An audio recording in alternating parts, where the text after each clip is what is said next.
pagi, Bu. Oke, jadi sebelum kita mulai pembelajaran, mungkin kita berdoa dulu ya. Untuk Ratna mungkin bisa memimpin doanya. Berdiri. Sebelum memulai pelajaran hari ini, alangkah baiknya berdoa menurut percayaan masing-masing. Berdoa dimulai.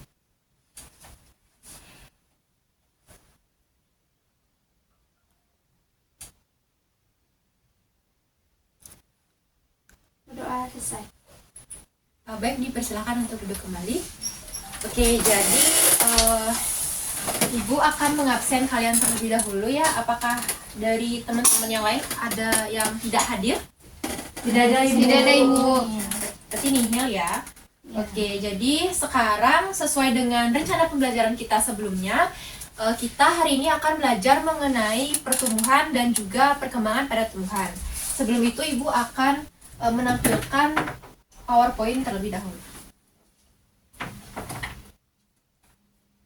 Baik, jadi sebelum masuk ke materi inti, jadi sebelumnya Ibu ingin bertanya kepada kalian, menurut kalian, apakah pertumbuhan dan perkembangan itu adalah hal yang sama? Beda, Ibu. Oke, jadi karena menurut kalian berbeda, apakah ada yang bisa membantu Ibu dalam menjelaskan perbedaan dari kedua hal tersebut? Ya, silakan Haulia. Izin untuk menyampaikan perbedaan dari perkembangan dan pertumbuhan. Perkembangan itu adalah proses perubahan bentuk dan fungsi bagian-bagian tumbuhan menuju dewasa. Sedangkan pertumbuhan adalah proses bertambah besarnya ukuran tumbuhan. Baik, jadi benar sekali apa yang dikatakan Haulia. Jadi pertumbuhan itu adalah proses di mana tumbuhan mengalami pertumbuhan tinggi, ukuran, dan juga volume dan massa tubuhnya. Dan perkembangan itu adalah suatu proses di mana tumbuhan mengalami perubahan struktur bentuk, kemudian perubahan fungsi-fungsinya di dalam tubuhnya, dan juga ditandai dengan tumbuhnya bunga atau buah, seperti itu. Nah, dari sini apakah ada yang ingin bertanya? Belum ada, Ibu. Dapat dipahami ya? Ya, Ibu. Baik, selanjutnya sebelum masuk ke materi selanjutnya, kalian di SMP pasti pernah diminta untuk melakukan percobaan dengan biji kacang hijau kan? Nah, dari hal tersebut, apa yang bisa kalian amati? Apakah ada yang bisa menjelaskan mungkin proses dari biji tersebut menjadi kecambah? Ya, silakan Trinity. Jadi proses kecambah itu proses tumbuhnya biji menjadi tumbuhan kecil, yang dimana itu dimulai saat biji itu menyerap air dan mengembang, lalu muncul akar yang tumbuh ke bawah, disusul tunas yang tumbuh ke atas menjadi batang dan daun, Ibu. Nah, benar sekali apa yang dikatakan temannya tadi. Nah, jadi perkecambahan itu dimulai dari proses penyerapan air oleh biji. Nah, proses ini tuh disebut dengan proses imbibisi. Nah, biasanya berat biji akan bertambah. Biasanya akan bertambah sekitar 1,5 atau setengah dari berat biji semulanya. Nah, jadi sekarang Ibu akan menampilkan kalian video tentang biji yang mulanya dari biji kemudian mengalami pertumbuhan dan perkembangan.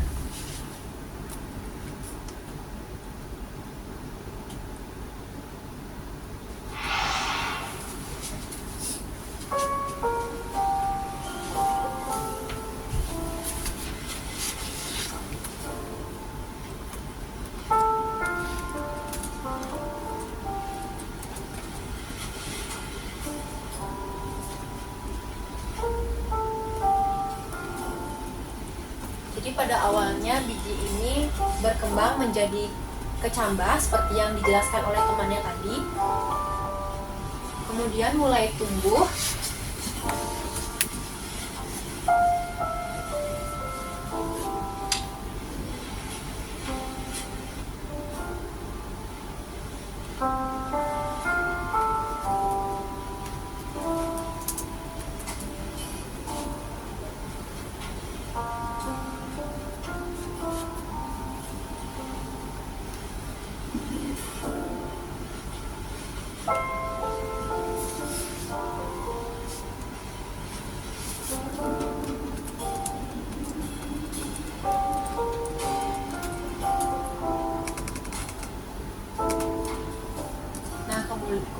sini sudah mulai melakukan fase perkembangan di mana sudah akan muncul bunga dan juga buahnya.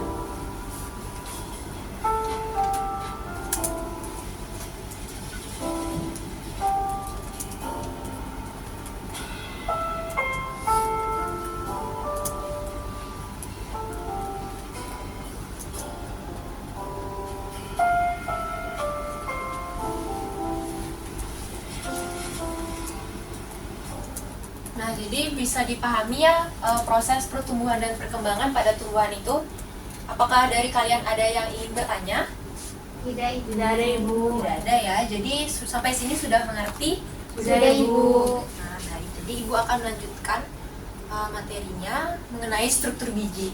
Nah, jadi seperti video tadi, tumbuhan itu diawali dari biji yang tumbuh menjadi zigot, kemudian menjadi embrio yang dilengkapi dengan makanan atau endosperma seperti itu. Jadi di sini sudah Ibu melengkapi dengan gambar dari struktur biji. Yang pertama itu ada mantel biji yang terletak di luar biji, kemudian masuk ke anatomi biji itu terdapat embrio. Nah, di dalam embrio ini itu terdapat kotiledon, radikula atau akar, kemudian hipokotil, hilum, mikrofil, dan juga endosperma seperti itu.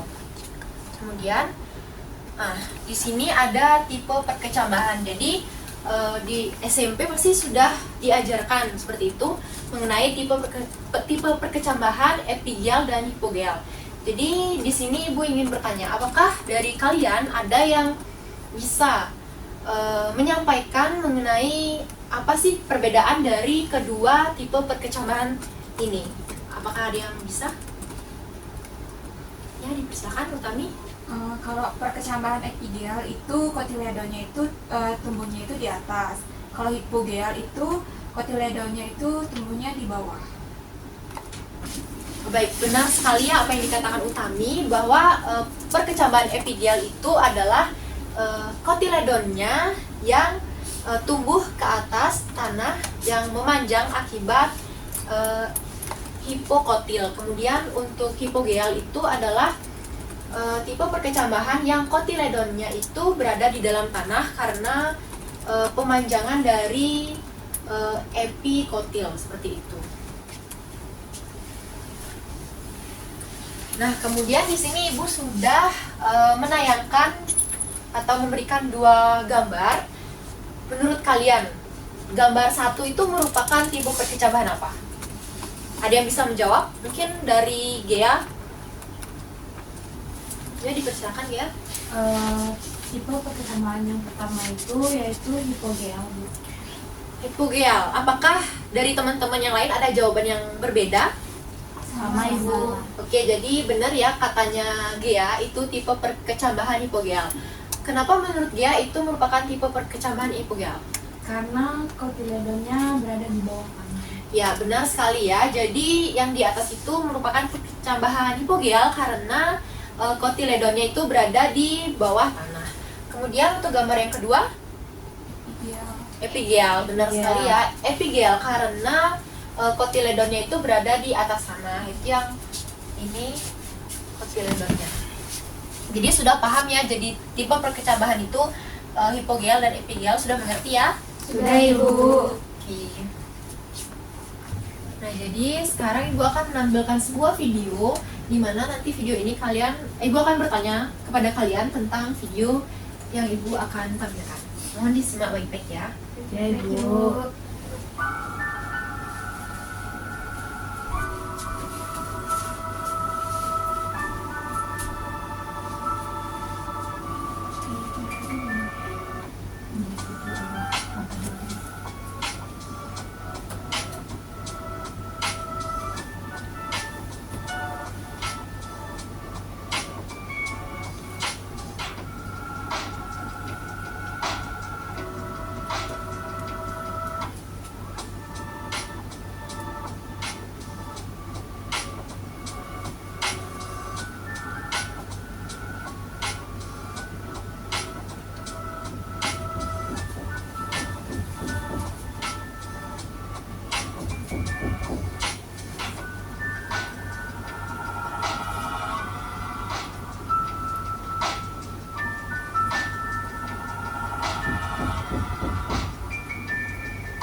Nah, dari video tadi, menurut kalian apa yang terjadi pada tumbuhan tersebut? Ada yang tahu? Ada yang ingin menjawab?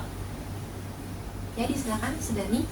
Dari yang ditampilkan dalam video itu menunjukkan tentang pertumbuhan arah kecambah yang pertumbuhannya itu mengikuti cahaya matahari.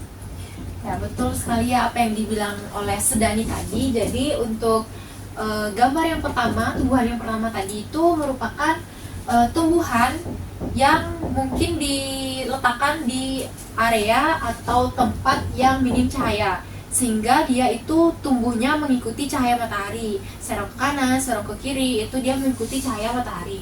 Kemudian untuk tumbuhan yang kedua itu dia diletakkan di tempat yang tempat terbuka, sehingga mendapatkan sinar matahari yang lebih banyak seperti itu. Nah itu tadi sedikit materi yang dapat Ibu sampaikan mengenai pertumbuhan dan perkembangan. Nah, dari materi yang Ibu sampaikan tadi, apakah ada yang ingin bertanya? Tidak ada, Bu. Tidak ada ya, sudah cukup paham. Baik, jadi sekarang karena sudah cukup paham dengan materi, jadi sekarang adalah waktunya untuk kalian yang berdiskusi dan kalian yang akan mempresentasikan hasil diskusi kalian itu. Jadi Ibu minta kalian untuk membentuk kelompok sesuai dengan kesepakatan kita di awal.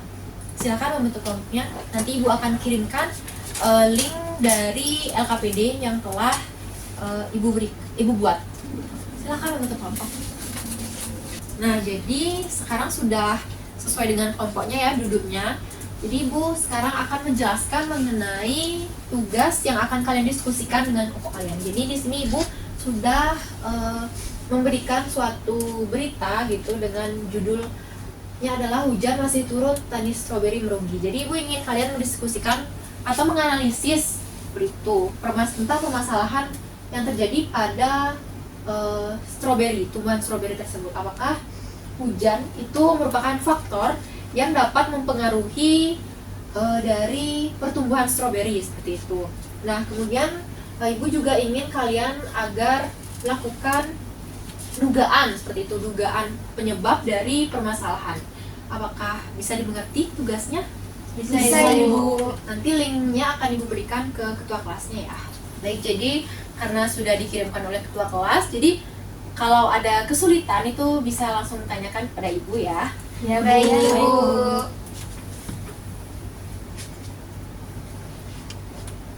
Baik, karena waktunya sudah habis, apakah kalian sudah selesai mengerjakan diskusinya? Sudah, Ibu. Baik, jika sudah, Ibu minta untuk kelompok Haulia dipersilakan untuk maju dan menyampaikan hasil analisisnya.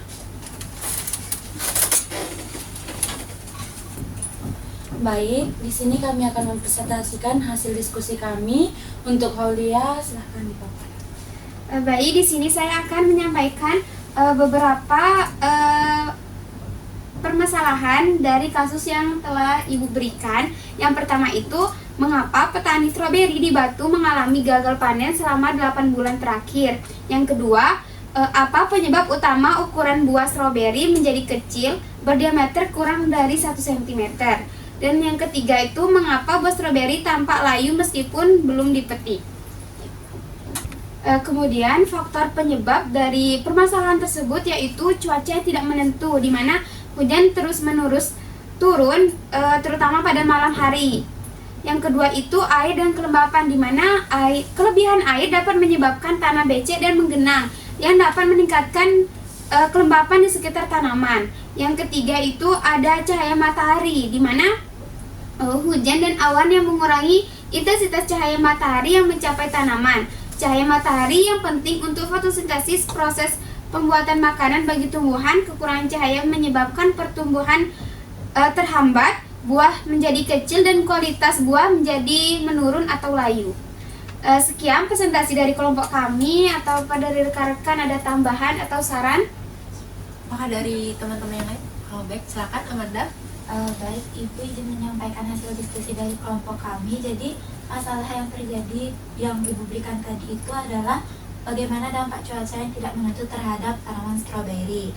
Lalu izin menambahkan mengenai faktor-faktornya, di mana itu ada suhu, di mana suhu ini dapat menurunkan tanaman di sekitar pada saat hujan di malam hari. Lalu ada faktor tanah, di mana kondisi tanah yang becek dan tergenang itu dapat mengurangi ketersediaan oksigen di dalam tanah. Sekian. Baik, terima kasih atas tanggapannya dan juga terima kasih atas kelompok Haulia. Sangat bagus sekali ya presentasinya. Beri tepuk tangan untuk kelompok Haulia. Silakan kembali silakan, Pak. Nah, jadi benar sekali yang kalian diskusikan tadi, faktor yang menyebabkan petani stroberi itu merugi seperti karena kurangnya cahaya matahari, sehingga tumbuhan tersebut tidak dapat melakukan proses fotosintesis dan tidak bisa melakukan perkembangan dan juga pertumbuhan. Nah, selanjutnya untuk tahap terakhir dari pertemuan kita kali ini, Ibu akan memberikan kalian kuis mengenai yang sudah Ibu paparkan tadi, materi yang sudah Ibu paparkan tadi. Jadi anak-anak sudah bisa mulai mengerjakan kuisnya ya. Jawab kuisnya sebisa kalian, sesuai dengan yang sudah Ibu paparkan tadi.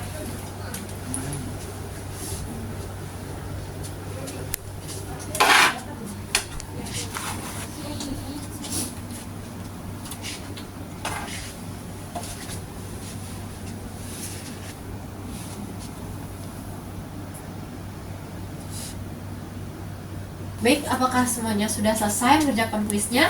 Sudah, Ibu. Baik, jadi semoga dari kuis ini kalian bisa makin banyak belajar mengenai pertumbuhan dan perkembangan seperti yang kita pelajari hari ini. Nah, sekarang kalian bisa kembali ke tempat semula ya. Nah, sekarang dari pemaparan materi yang sudah Ibu sampaikan, kemudian hasil diskusi kalian. Nah, apakah dari kalian ada yang ingin menyampaikan tentang refleksi atau kesimpulan dari pelajaran hari ini? Apakah ada yang mau? Haulia, dipersilahkan. Terima kasih Ibu atas kesempatannya. Saya izin untuk menyampaikan kesimpulan dari pembelajaran hari ini, di mana perkembangan itu adalah proses perubahan bentuk dan fungsi bagian-bagian tumbuhan menuju kedewasaan. Selanjutnya itu pertumbuhan, di mana pertumbuhan ini adalah proses bertambahnya besar ukuran tumbuhan seperti tinggi dan volume pada tumbuhan tersebut. Sedangkan perkecambahan ini adalah proses tumbuhnya biji menjadi tumbuhan kecil yang dimulai saat biji menyerap air dan mengembang. Lalu muncul akar yang akan tumbuh ke bawah, disusuk tunas yang tumbuh ke atas menjadi batang dan daun. Di mana perkecambahan ini dibagi menjadi dua macam, yaitu hipogel dan epigel. Hipogel ini adalah di mana kotiledonnya itu tumbuh di bawah tanah, dan sedangkan epigel ini kotiledonnya tumbuh ke atas permukaan tanah. Baik, benar sekali ya apa yang dibilang oleh Haulia itu mengenai kesimpulan dari pembelajaran kita hari ini. Beri tepuk tangan untuk kita semua hari ini. Karena kita sudah ada di akhir pembelajaran, mungkin untuk pembelajaran selanjutnya kita akan belajar mengenai hormon-hormon yang membantu pertumbuhan dan perkembangan ya. Oke, jadi karena sudah selesai, Ibu minta untuk Sedani untuk memimpin doa untuk menutup kegiatan pembelajaran kita hari ini. Berdiri. Untuk menutup pembelajaran kita hari ini, berdoa dimulai. Berdoa dapat dihadir. Baik, kalian bisa duduk kembali. Dan terima kasih untuk hari ini, kalian sangat baik dalam mengikuti pembelajaran dan Ibu sangat bangga terhadap kalian. Terima kasih. Terima kasih, Ibu.